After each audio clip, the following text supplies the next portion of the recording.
All right, guys. Where did we leave off? What do we remember from the last episode?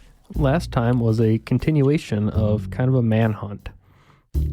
We pretty much talked to Reginald a little bit, and then went to try to find Creedmoor.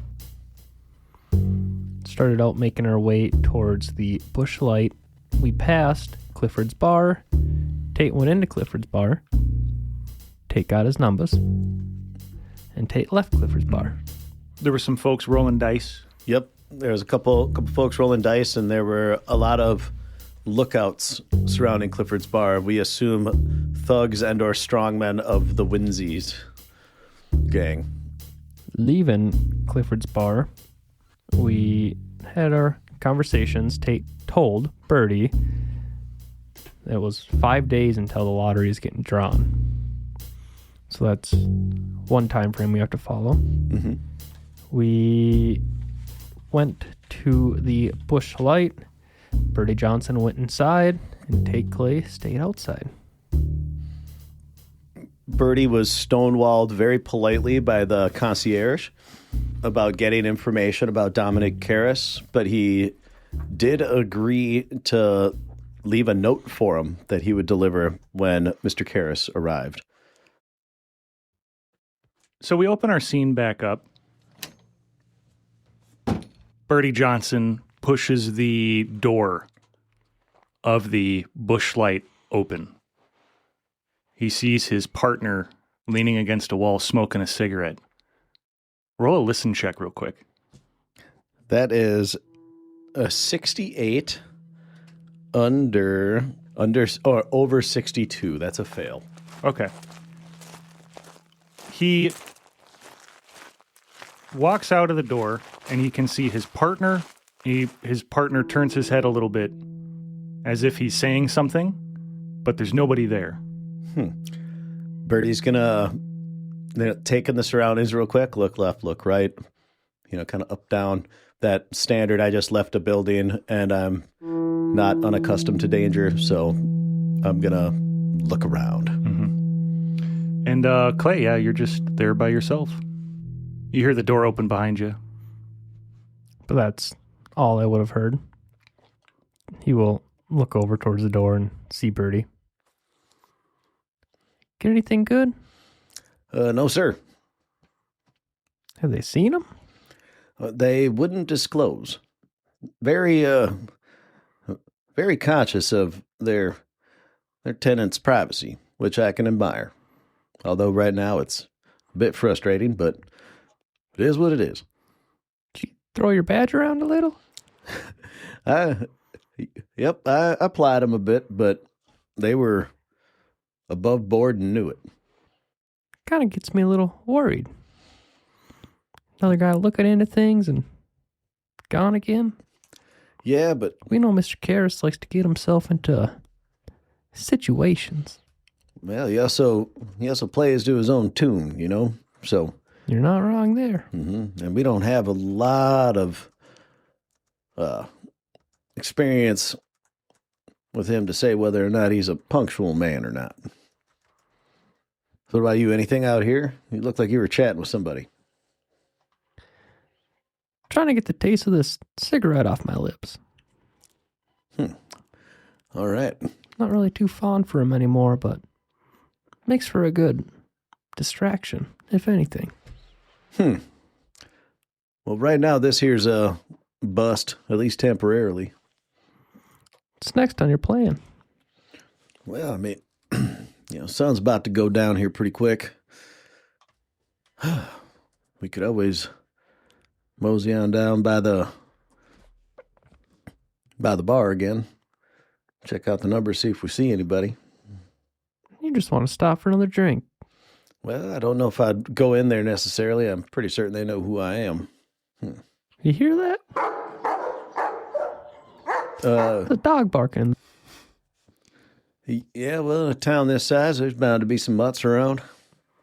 Yeah, probably sees a cat. You see folks walking around.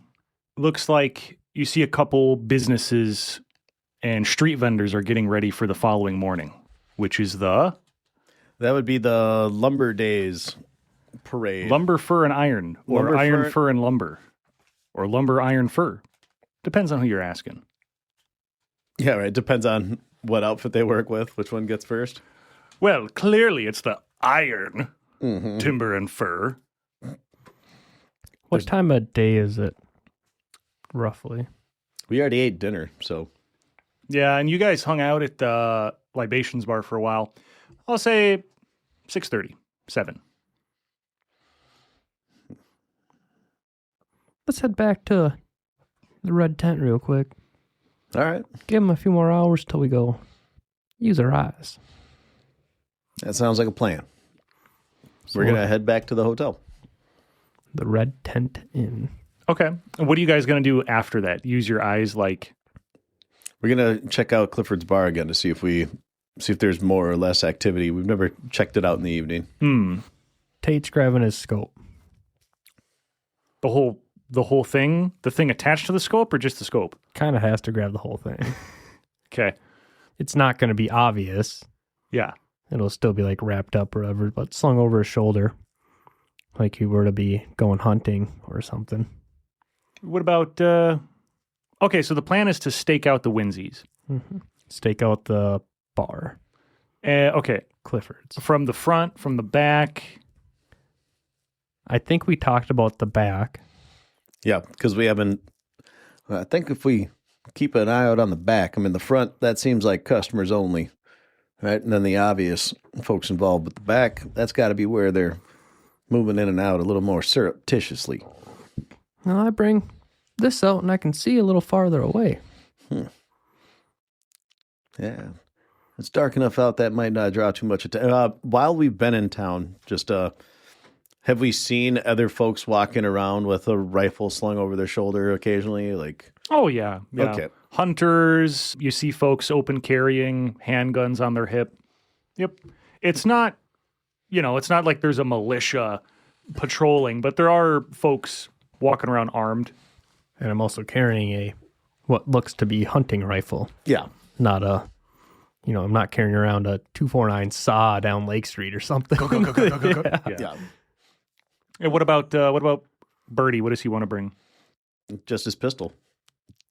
Okay. Or, I don't know. On the way back to the Red Tent Inn, he'll chat with Clay a bit more.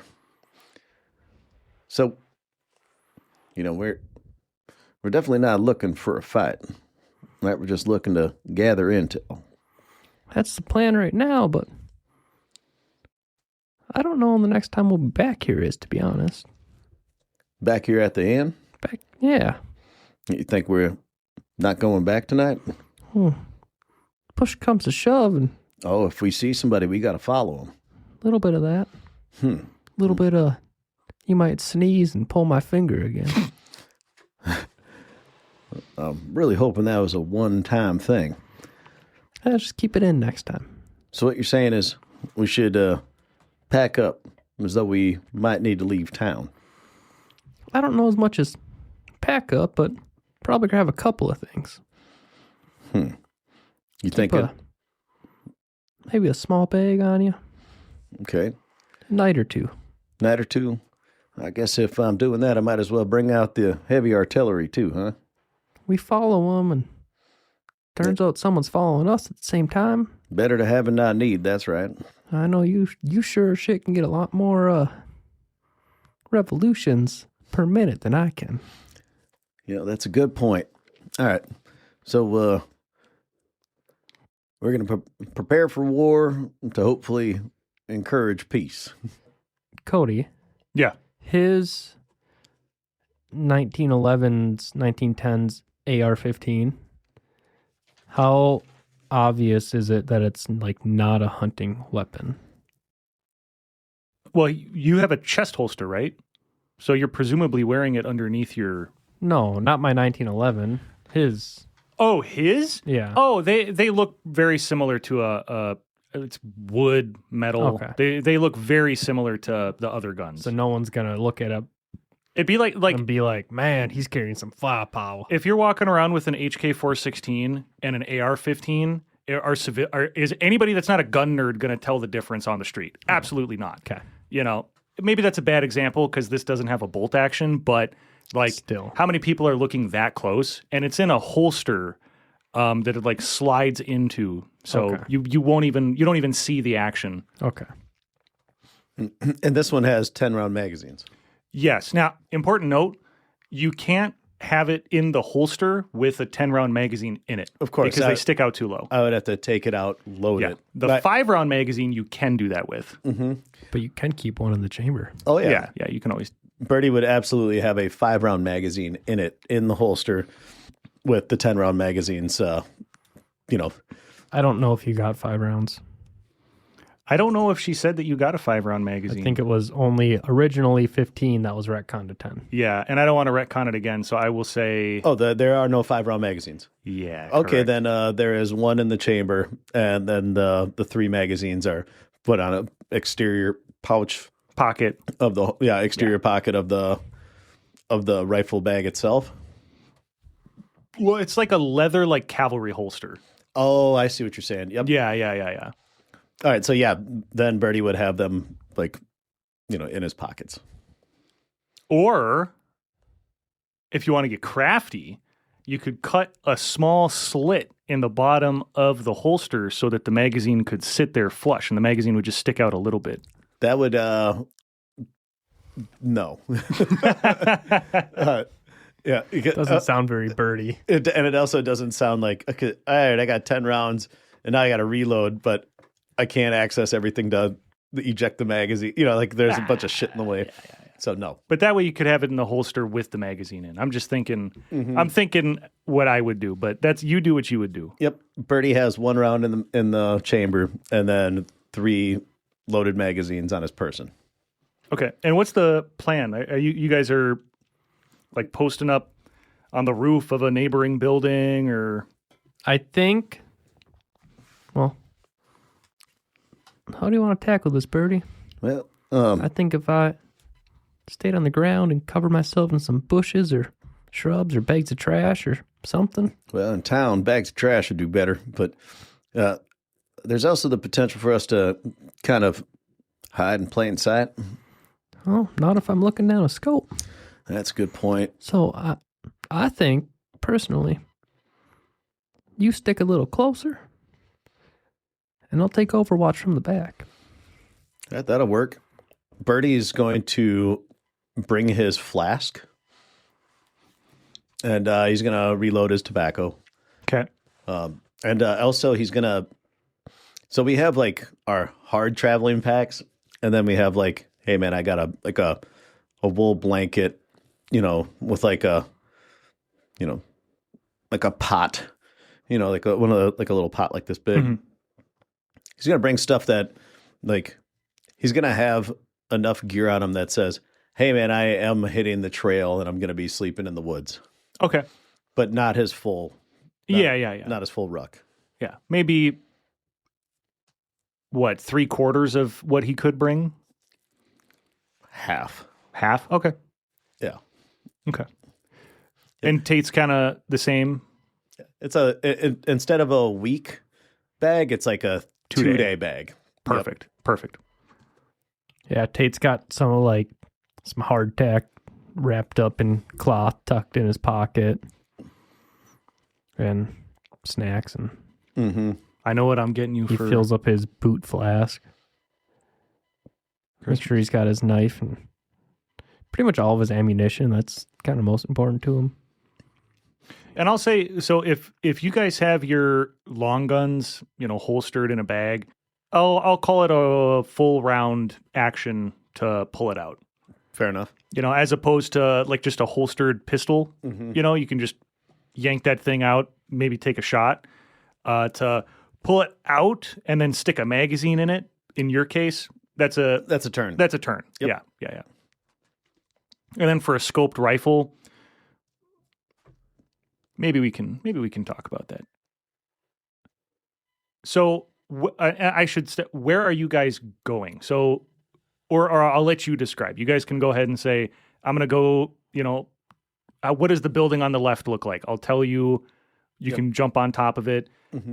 All the buildings in this area are primarily restaurants, cafes, businesses, tailors on this street. And then the buildings across from it are like residential. Okay. There are also here and there's some businesses that have like apartments type units above them. Yeah. So what Tate wants to find is in the back alleyway somewhere from a decent distance, but that he knows he'd be able to see with his scope pretty decently and still hit accurate shots. He wants to find a spot on the ground in the back alleyway.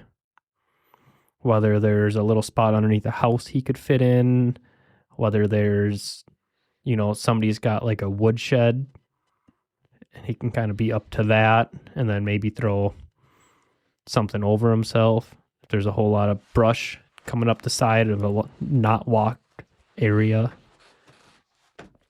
So that's what Tate would be looking for. Because let's use a neighborhood we are familiar with, or at least somewhat familiar with. Does this neighborhood kind of feel like Northeast Minneapolis? Minus all the concrete and pavement. I'm drawing it right now. All right. Minus all the concrete and pavement, for sure. That's the hardest thing to tell because these are all wood houses. And dirt roads. Maybe cobblestone in the center of town. Yeah, probably. Cobblestone's expensive. But they have, typically you would walk into a house like this and your floor wasn't just dirt. Yeah. Your first level was elevated a little bit. Yeah, about 3 feet. So there's a crawl space underneath there that... Well, in 1910, they were building, like if it was a home built with any care, they would have a limestone foundation. Yeah, that too. Right, or a stone foundation, depending on what's around here. I mean, we are in a very rocky environment. The north generally is more rocky. So Tate's goal is to stealth and hide himself. Cast invisibility. He dons the cloak of invisibility. I do. And then remembers he's not in that game. So that's the main road, the alley, Clifford's Bar. That's the kind of layout you're looking at. And what's in between Clifford's Bar and the building behind it? Just like space, dirt. Well tread dirt. People clearly like move up and down that, but it's not like a paved alleyway. It's not official. Yep. All right. And the alley that we were hanging out in playing dice is like over here. To the yep, and then yep, exactly. That alleyway.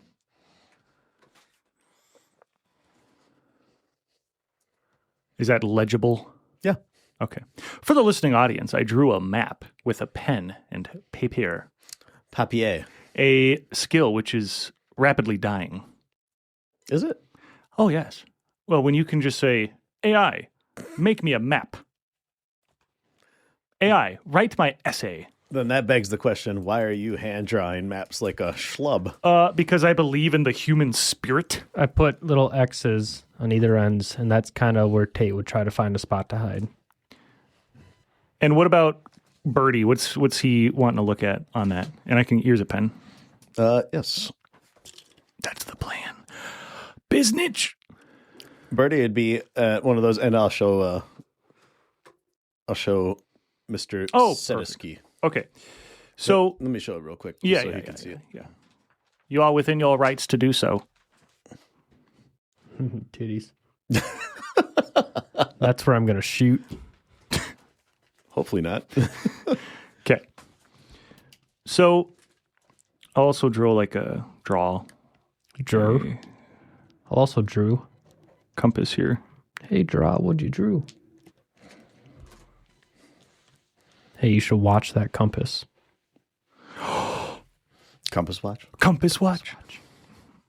So the north side, this is the north side, and the south side. The north side is closer to, so for the listening audience, I'll describe it a little bit better. So you have the main road with Clifford's and other businesses along it and in front of it. Then behind it is another row of businesses with a, not a lot of space in between the back ends of them, but there is well-tread dirt that connects to a paved alleyway, which connects to the main road. The Clifford's is right next to the alleyway on the north end of the street, with more businesses after it. Tate is looking on either end. The business on the other side of the alleyway to the north is closer. There is a large trash heap out behind a tailor. It's a lot of unused material or waste. Tate would like to try to cover himself with some of that. Roll a luck check. 41 over 29. Over? Okay. Now, Birdie finds that the building opposite, like behind Clifford's, is a butcher shop. It's got meats. Seems like they leave the trash on the south side of the building to try to distance itself a little bit from other things, but it's also out of sight, well tucked away, locked, but you can still kind of smell some of it. The north side, a little bit closer to Tate, is open. It's a lot more open on account of the alleyway. And there's just not a very good way to hide there. But you do see people walking up and down the alley, here and there. Birdie's plan isn't to hide. Okay. Birdie's plan is to light a cigarette and sip from his flask and kind of... Then the north side seems the better option. That's the main alleyway. It's not near a bunch of butcher waste. Mm-hmm. So, but up to you. Yeah. Birdie will go to the north side, and he's not trying to be sneaky. Okay. So Birdie's coming closer to Tate. A little bit. Tate and Birdie make their way toward Clifford's bar, surveying the area, trying to stay less conspicuous. The night is cool. Not cold, but cool. There's a lot of stars in the sky. Only a couple clouds. And the moon is shining pretty brightly down on everything.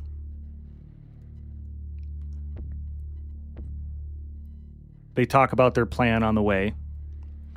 And when they get there, they find their spots, noticing that Clifford's seems to have quite a few people coming in and out of it from the front.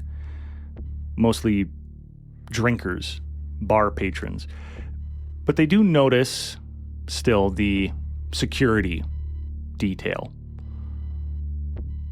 There are two people across the street. I'm going to say about right here is what I had imagined, like directly across at a table. Not really talking, but looking around. They see one person standing in front by the door, eyeing up and down everybody who walks in or out. Very well-dressed man with a couple of other people walk in. And you notice he greets them differently. There's a lot more respect. And then you take up your positions behind the bar, When you're walking back there, you notice small windows along the ground, implying that there are a basement to the building. Get behind it, split ways. Birdie takes his spot, rolls a cigarette, sticks it in his mouth, pulls a flask out of his pocket, unscrews it, holds it up for a second, takes a swig.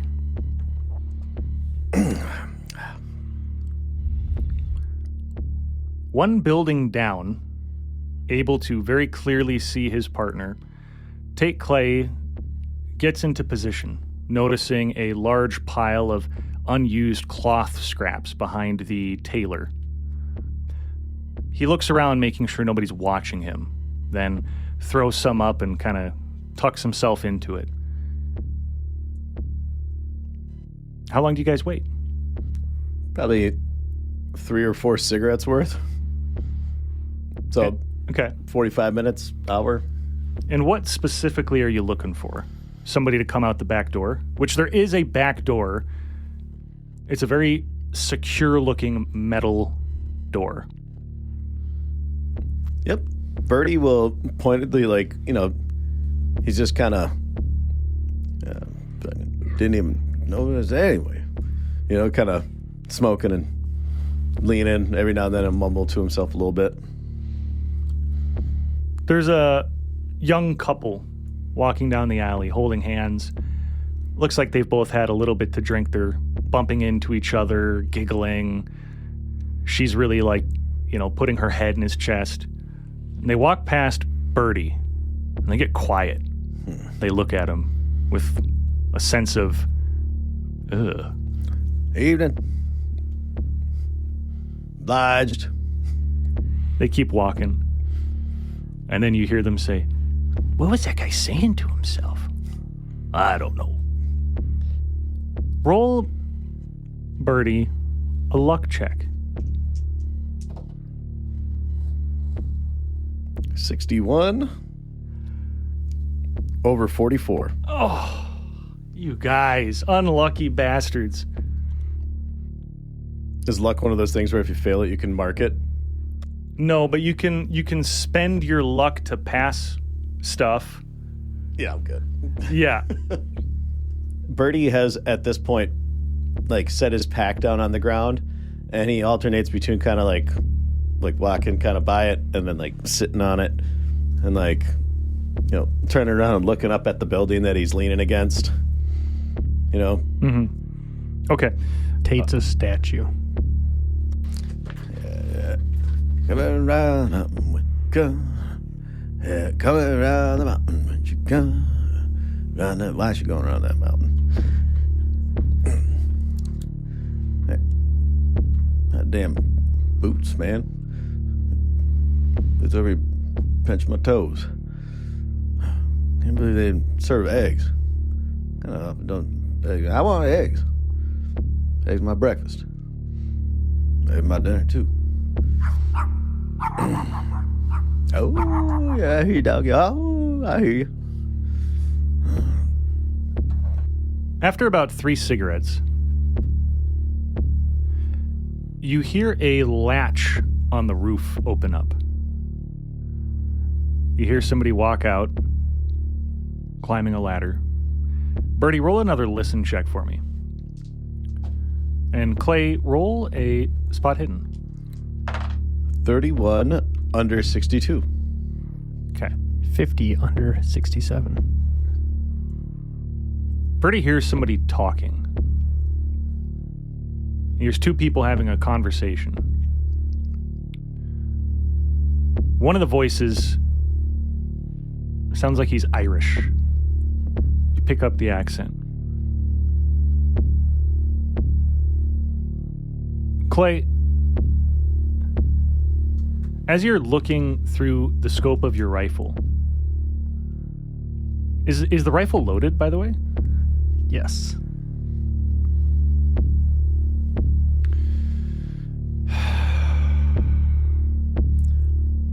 I want to retcon one thing. What's that? We would have had a code phrase.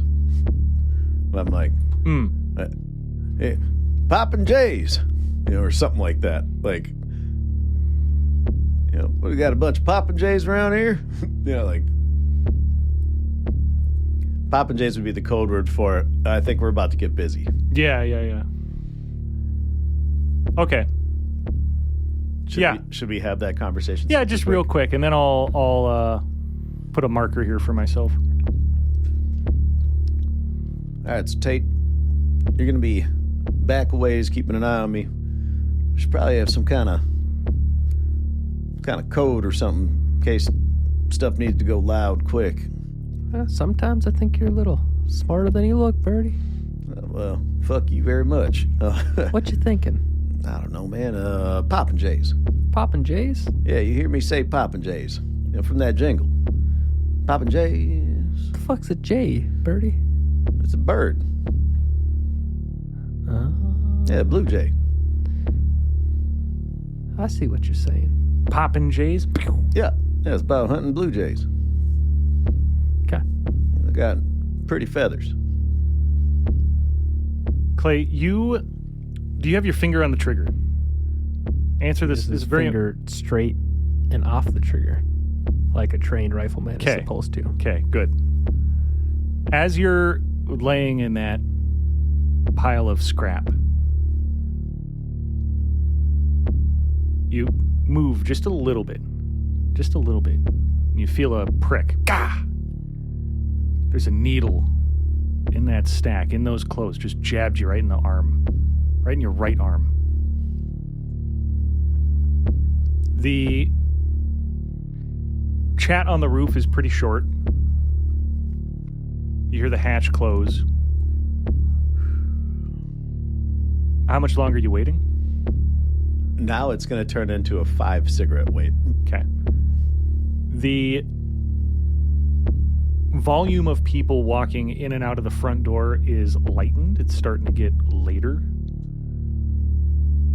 And then eventually you hear some people getting kind of forced out of the front door.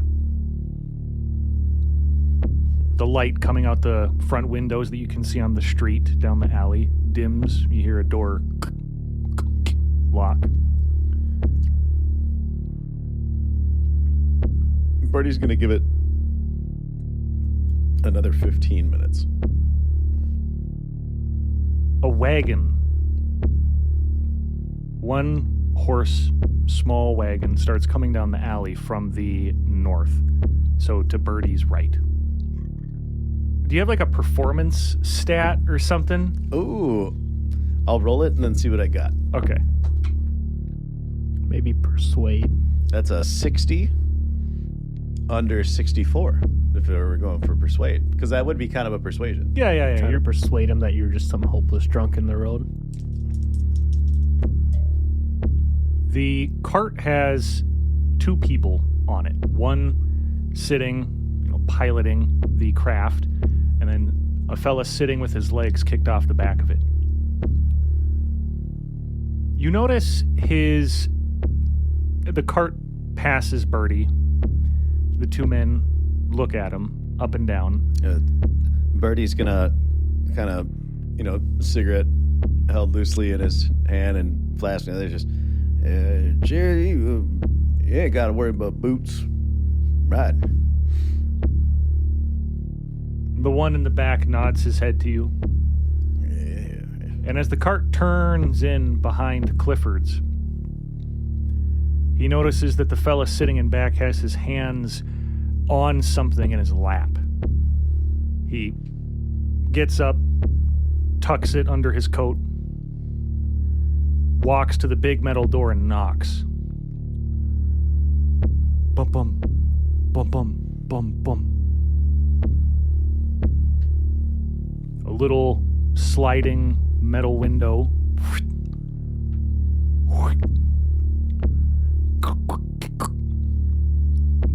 Several locks loosen, and the door swings open, revealing a tight corridor with another door directly behind it. Looks like the one that you saw from inside the bar. There's a ladder that goes up that you can see just to the side, but he can't see the other direction. A familiar face walks out of the door with two men from the other direction of the ladder. Looks like they're coming up from some stairs. One of the men holds a larger box. They all get onto the wagon. You notice the Irishman walks out the front door, greets the man. He snaps his fingers back into the doorway, and two men walk up, one of them holding a box, large wooden with handles on either end. He sets the box down on the back of the cart. Tate can see a lock, very secure looking, at least through his scope, is holding it closed. The Irishman whistles at the both of them.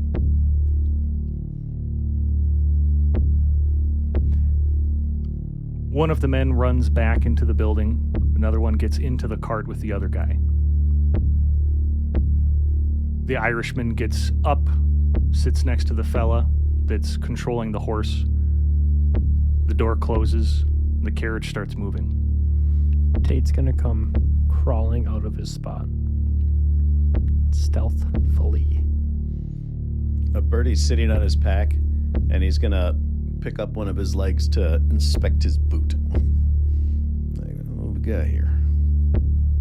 The cart goes past Birdie.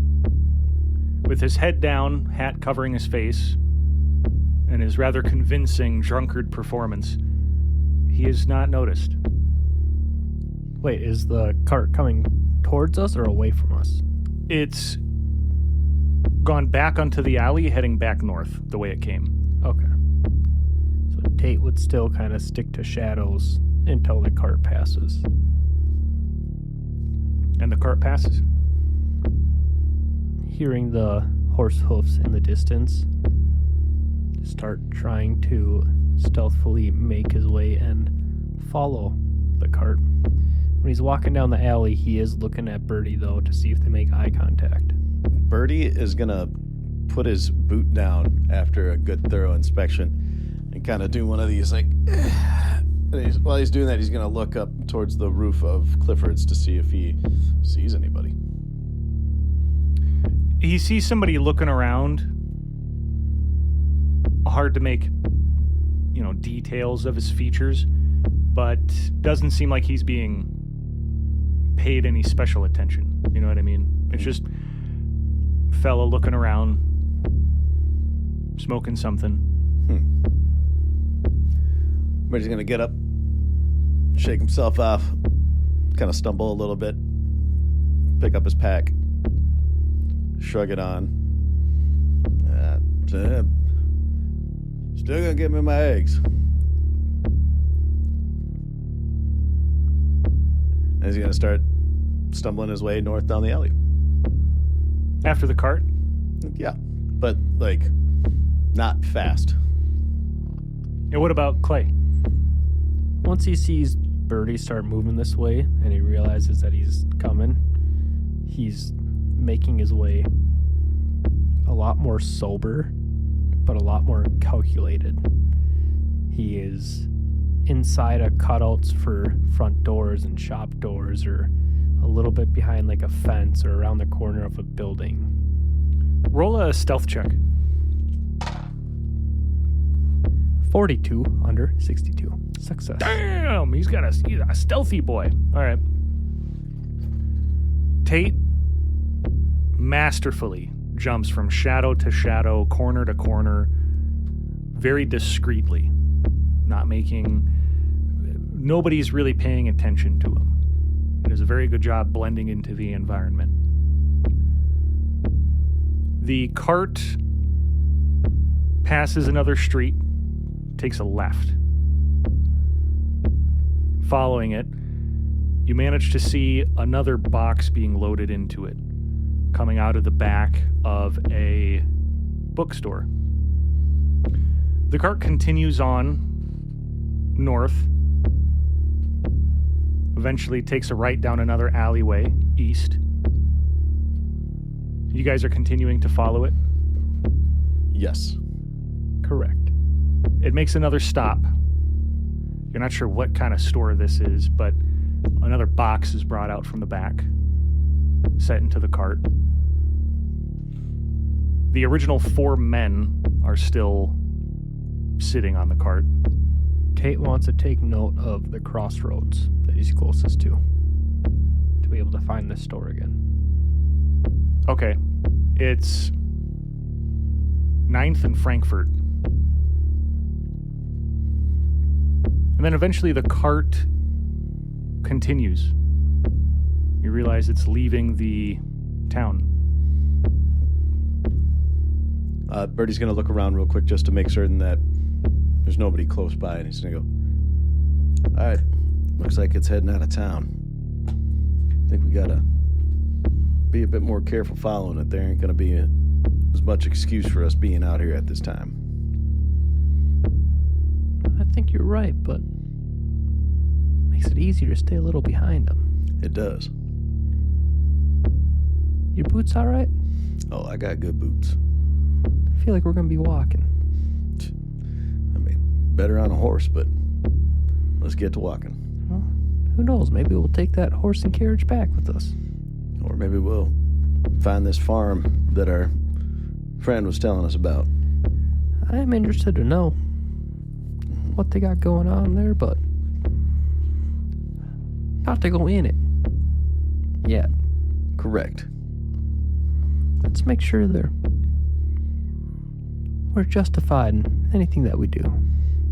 Oh, for sure. Yep.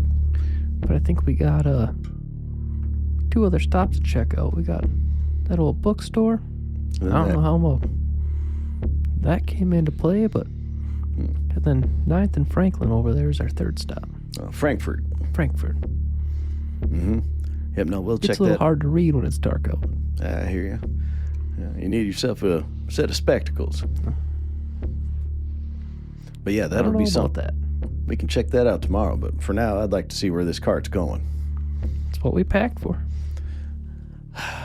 Birdie's gonna Go ahead. Birdie's gonna start walking. Roll both of yous. Is Birdie trying to stay stealthy? Yes. Okay. Both of yous roll one more stealth check. This is for the journey out of the city or town. 73 over 25. Mark it. Oh yeah, I just did. 15 under 62.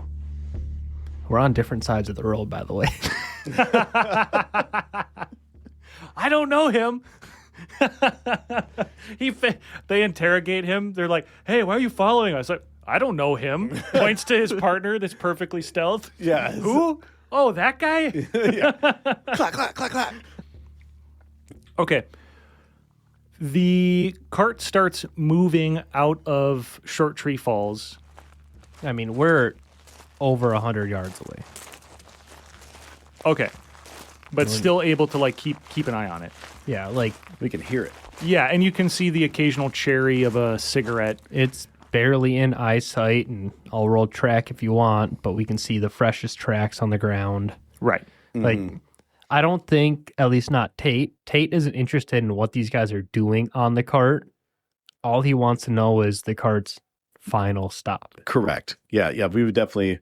This is not we're not trying to overhear their conversations. I see. The cart continues for a while. You guys are moving for hours. The night gets dark. It's a little chillier.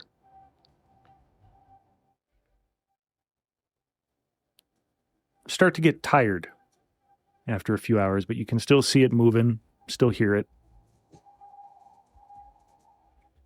To your left, something big moves through the woods. And then it's gone. You hear some coyotes off in the distance howling.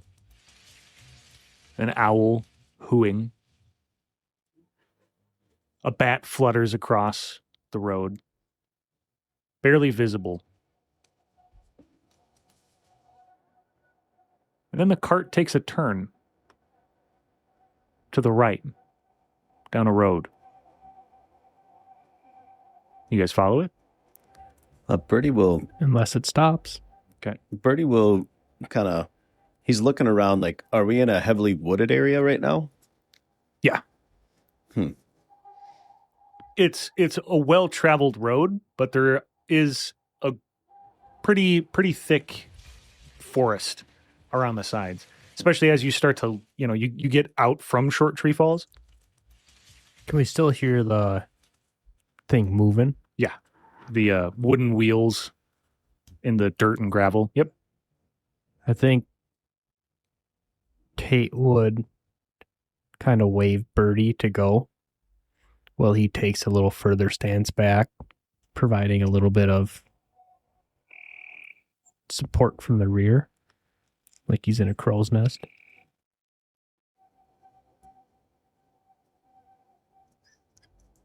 And Birdie's going to do his best to, when he approaches the turn,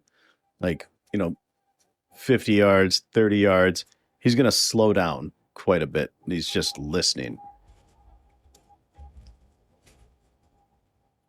Taking slow steps. Not like, hey, what's that guy doing? Slow steps, but he definitely slowed down. After it turned?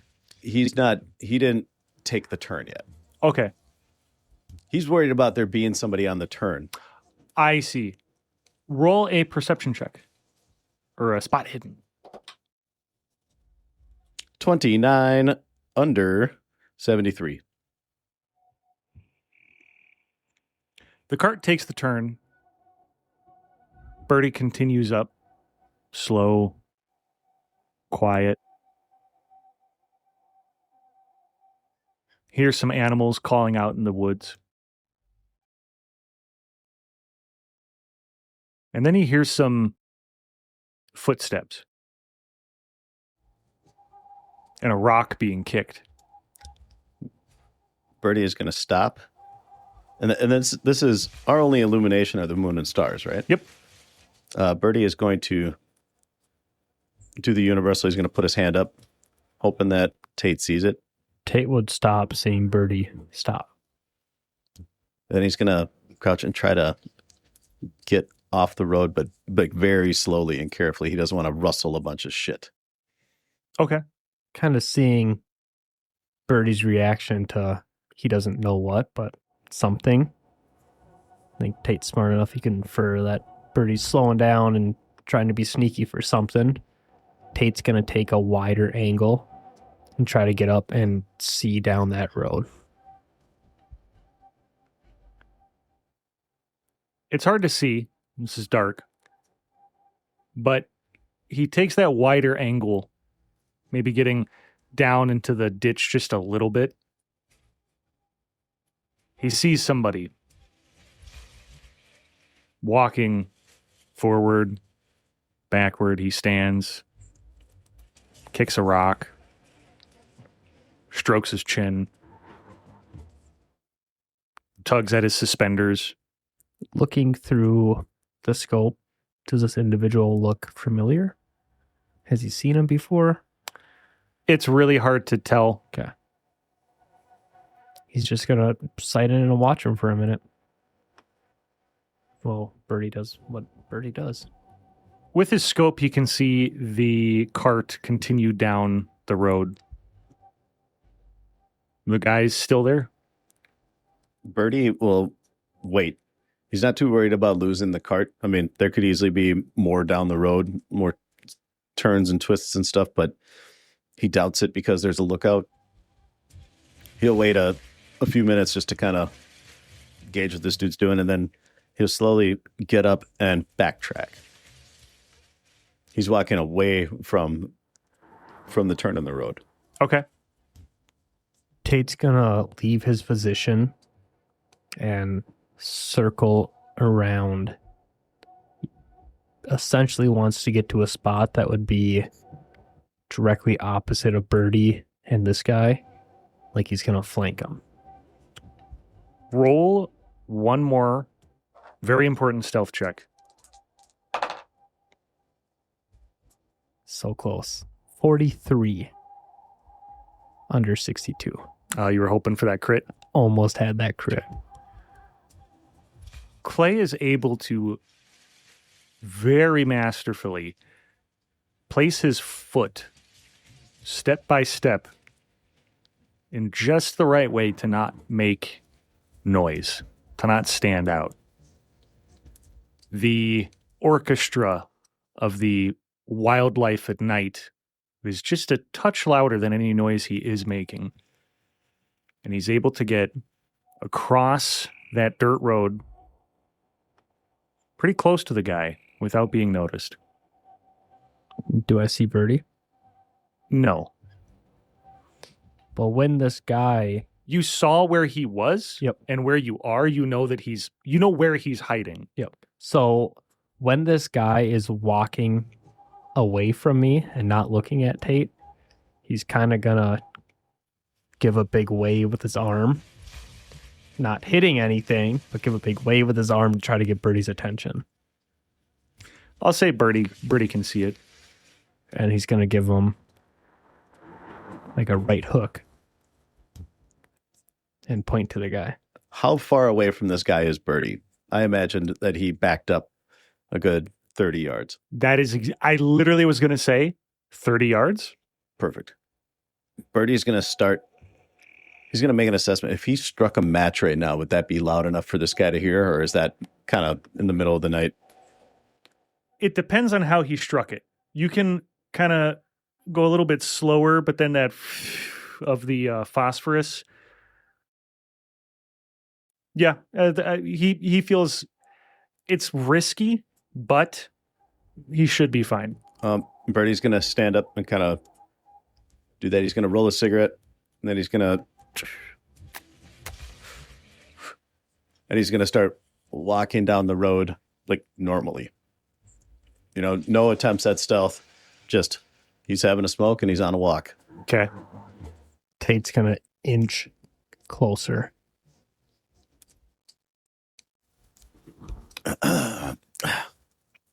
Birdie gets to the T in the road. The guy immediately, hey, what you doing? Oh, Jesus, man. Hey, Whoa. you lost, pal? No, man, but I'm just about shit my damn pants, man. Startling a guy out on the road like that. Hey, who are you? You can see the fella. He's got his hand on his hip, on his waist. His what you assume is his dominant hand. Well, you're kind of a long way from. You're just going for a walk this time of night, middle of nowhere. No, man, I'm going to get ready to shoot them ducks. Shoot them ducks with what? My shotgun. Oh, Hey, man. Why? yeah, you're in the wrong place for that, fella.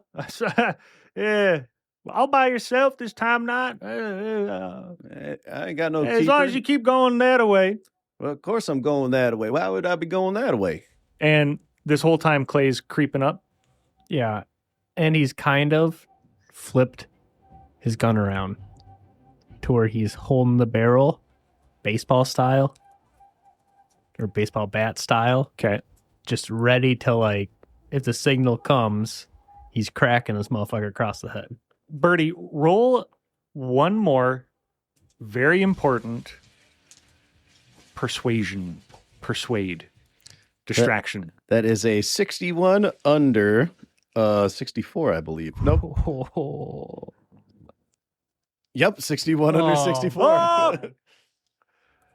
The guy is distracted enough by Birdie's story. Where are you hunting for them ducks? From there. Heard reckon from there's a pond up here. Up over there? I mean, that's what I heard. There ain't no pond over there, fella.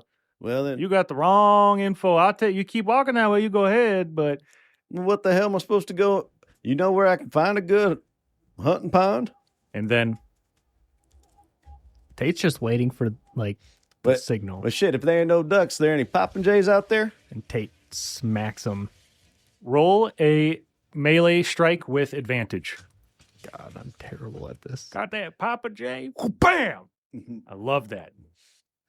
Okay, what's your rifle skill? 71. I mean, a butt stroke is a hell of a lot different than like he's in a brawl with somebody. Yeah. I feel like it'd be pretty hard if I was standing behind you to swing at your head with a baseball bat and miss. It would be. What did you roll? 54? 57 was my best. Oh, 57. I'll say you hit him, but do half damage. So, because Tate Clay is sneaking up behind the guy, and he manages to get up right behind him, while he failed his brawl check, it doesn't really make sense to me that he would miss the target. What makes more sense to me is that he wouldn't hit quite how he wanted to. So instead of directly striking the guy in the back of the head, maybe it's more of a glancing blow. So I'm going to say he hits but does half damage. How much damage does he do? 1d8 plus a damage bonus, which is 0. 3. Is that after the calculation? I rolled a 3. Half to round down, 1. How have we rounded previously? I've always played round down for anything. Okay. Birdie sees his partner creeping up. Sees him wield the barrel of his rifle as if it were a baseball bat. He says, "Poppin' Jays." Yep. They ain't no ducks. You got some poppin' jays out there? Whap! Birdie is immediately rushing in. Okay. What is he doing? Tackling him? Yes. Okay. So Clay swings his rifle, the edge of the butt hitting just the back of the guy's head, enough for him to go, "Gah!" Birdie, roll a tackle check, which would be a brawl. That is a 2. Okay. And Birdie's got a good brawl. And He? Birdie's like like linebacker, like around the waist, into the ground type of thing. Mm-hmm. And he wants to do 2 things. He wants to tackle him, and he's not around the waist. He's up in the upper chest. Okay. Right. He wants to get him to the ground with Birdie's chest over his chest, at least, if not up closer to his face. Mm-hmm. And he wants to immediately like put a hand over his mouth so he can't scream. Okay. I will call that a grapple. He tries to fight back in that like really brief second, but he's disoriented. Something just hit him in the back of the head, middle of the night. Boom. Psh. Birdie gets that hand on his mouth. What is Clay doing? Clay's going to turn the rifle around and put the tip of the barrel to his forehead. You better be quiet now. And he's going to hand his Bowie knife to Birdie. Birdie's going to grab the knife. You can see the whites of his eyes reflecting the moonlight. He is terrified and silent. One yip and it's lights out for you, my friend. So here's how it's going to go. Okay. We're going to tie you up. We're going to tie you up. You're going to be nice and quiet. Okay. If we feel at any point in time you're not going to be nice and quiet, well, we're going to make you nice and quiet. Kind of quiet you don't ever make a sound from again. We tracking? Blink 3 times if you understand what I'm saying. He blinks 3 times. Okay. Birdie's going to keep his hand on his mouth, and he's going to push his face to the side and then lift his shoulder up to kind of put him, his left shoulder on the ground and his right shoulder up in the air. All right, now go ahead and bind him up quick. Tate will tie him up. You gagging him too? Oh, yeah. Okay. He is gagged and tied up. We're going to, it's going to be one of those like hog ties, right? Yep. So he's got his hands behind his back. His ankles are tied together. If he has bootlaces, we'll use those. If not, we'll cut strips off his shirt. He does have bootlaces. He's wearing a dirty button-down shirt with suspenders, and he has a 5-shot revolver. Taking that. Mm-hmm. He's also got fistful of rounds in his pocket, his left pocket. We're gonna drag him out into the woods, away from the intersection a little bit, far enough where we think like a would be hard to hear. So probably 30, 40 yards. Okay. Now, if you do everything just right here, Eventually you'll be able to wiggle yourself out of this and get right. He blinks 3 times. All right. Buddy, you just made the smartest decision of your life. What's your name? And Tate will pull the gag out just a little. Ready to punch him if he tries to say anything. That's not his name. Or scream. Folks call me Dom. Part of the Whimsies.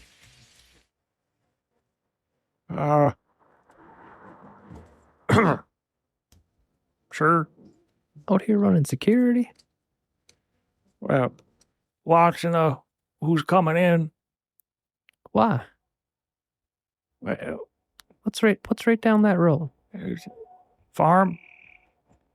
And he puts the gag back on him. And he's gonna...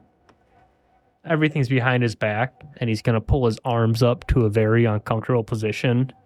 And like... hook them on a tree branch or something. You get your body to a certain spot and you just can't move it to get out of anything. Mm-hmm. That's what Tate's going for.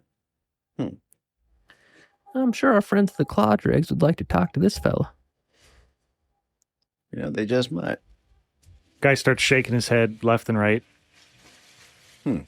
Maybe we don't let him know he's here. What do you think? Friend, should we maybe keep your location between us friends? Not let them claw dragons know? He nods up and down. I think that's a good idea. How old does this guy look? Young or old? Younger. Early 20s. You scared, son? He nods. You want to tell us what they're doing at that farm? He shrugs his shoulders. And Tate will pull the gag out a little. I don't know what they do. I just know they meet. So they just pay you to watch the roads at night. Yeah. How Move. often that car come by?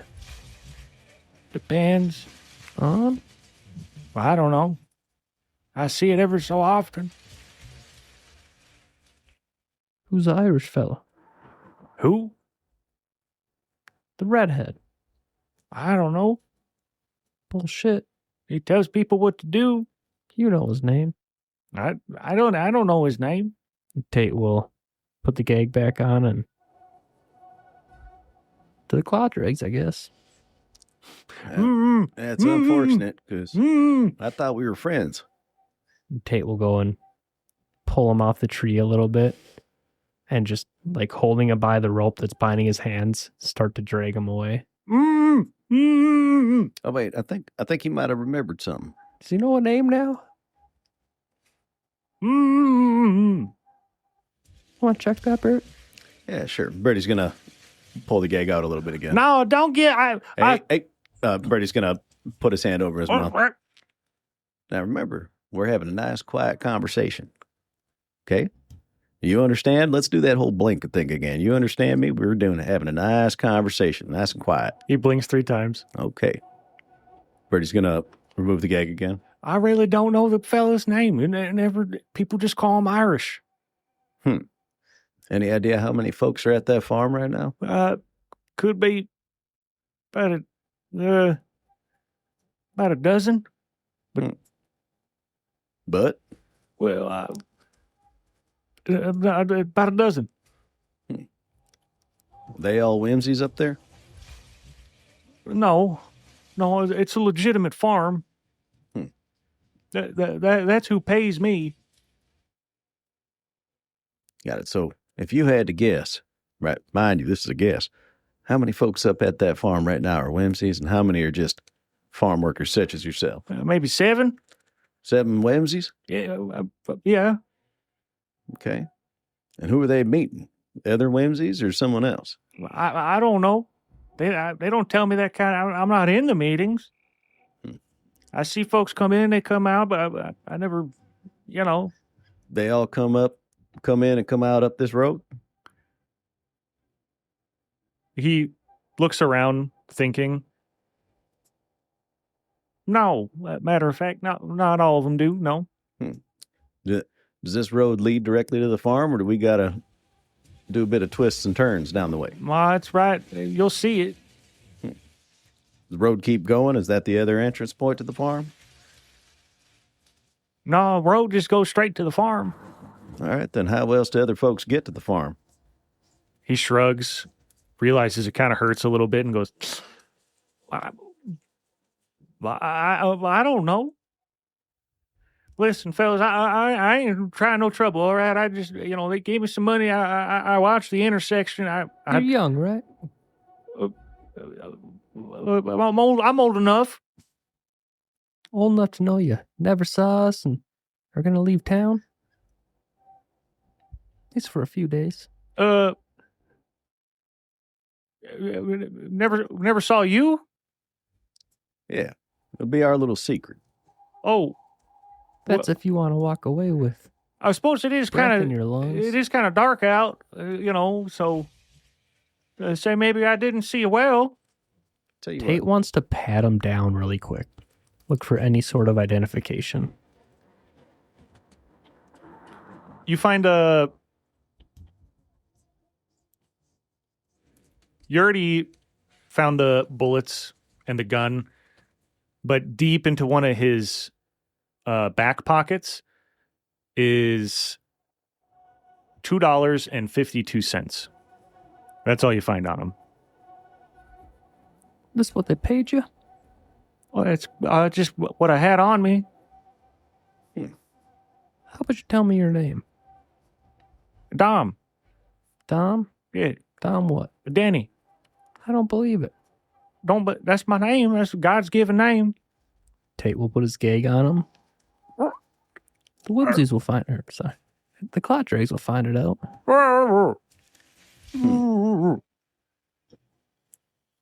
Let's say we, put a friend up here to rest for a little bit to go see what we can see. You can nod if that's your real name, or you can hang here for, quite frankly, the rest of your life. He nods very aggressively. All right, what was it again? Dom Denny. Dom Denny. I think I might know where the Denny's live. I think they were telling us about it earlier at the bar. Yeah, possibly. Yeah, Denny's, that sounds like a family name one could find if they were so inclined. Well, if this individual sees something tonight, perhaps the next thing he'll see is his house getting burnt. Tell you what, Birdie's gonna hook him back up to the tree, right? And just pull Clade over to the side a little bit. I'd say we just leave him here on this tree. We go up, take a peek, see what's happening at their farm. That's the plan. I just want to make sure he forgets he saw us. I think he will. If we come back and let him go. Let's head away now then. Not even say nothing. Let's do it.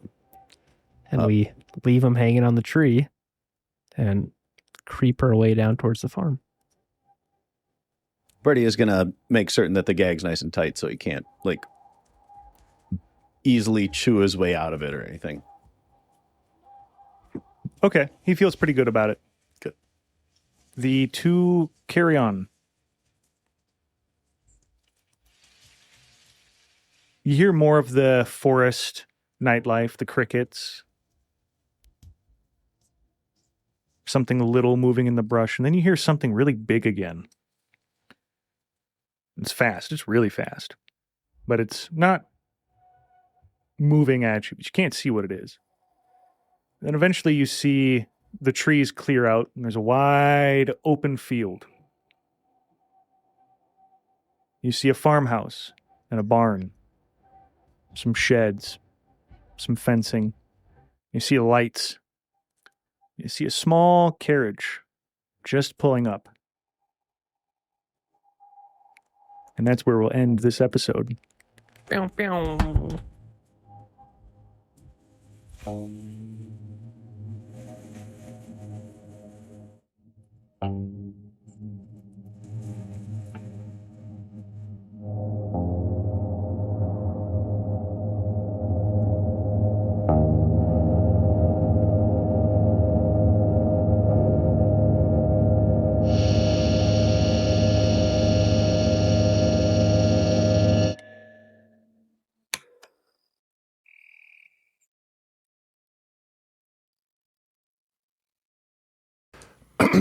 Let's see. Who wants to do the Patreon thank you today? It's his turn. Okay. Okay. Come hither.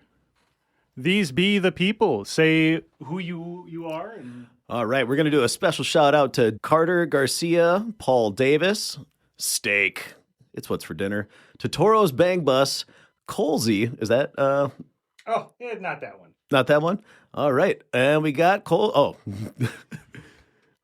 D-Dog, Carter, Paul, Steak, and Totoro's. Thank you very much. Your Patreon subscription means the world to us.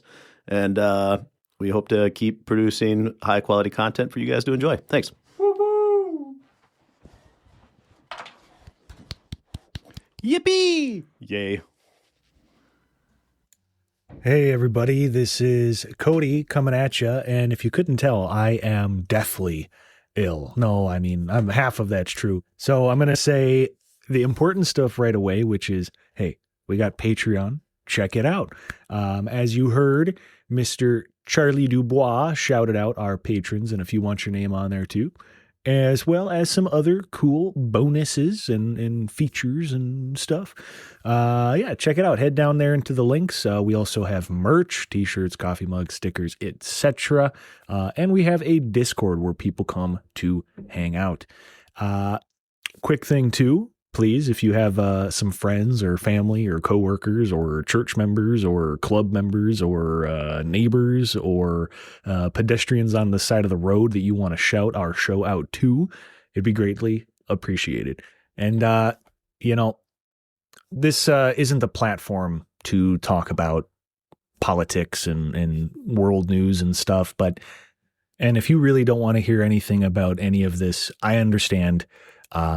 Protect your peace and just click off this. But I do just want to encourage everybody to stay safe, make sure that your voice is heard and, just be careful, stay warm. It's freakishly cold, at least in our neck of the woods. And I know some other ones. And I'll say this too. I have some friends that really have been wallowing in despair. They're really in the pits, so to speak, and falling into not very good nihilistic mindsets. And I think it's important to really believe that, hi Chamberlain, that things get better, right? And ultimately they do. I think nihilism is a very short-sighted way of looking at things. And things get better. They do. Do they sometimes get worse? Yeah. But they, if evil triumphs when good people stand idle, and fortunately, I very much believe that there are a lot of good people in the world. And that is where I will leave you guys. I hope that all of you, again, are safe and that you will all be here next week to listen to our show. And I hope you all, at least to a degree, believe that things will get better, because I do. So, talk to you next week.